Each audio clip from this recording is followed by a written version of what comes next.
I'll show in this video how you can add caption to your video inside of Facebook. So many people don't know that you can actually import your video into Facebook as your reel and add caption right inside of Facebook. Save, share, and follow me for more. Let's go. Let me show you. Okay, so what you do, click on the plus sign, select reel, bring in the video that you want to work on. Now click on captions on the right hand side.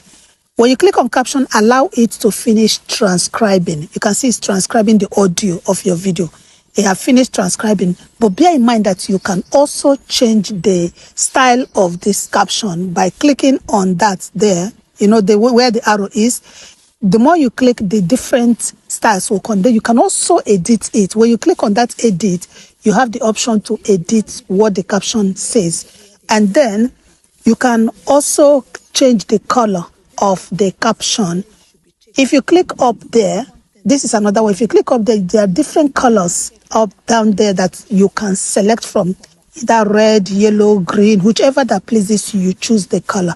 And when you are done selecting the color and all that, you just click on next. So when you click on next, it takes you to this interface. Add your description and share. Like, save, and share.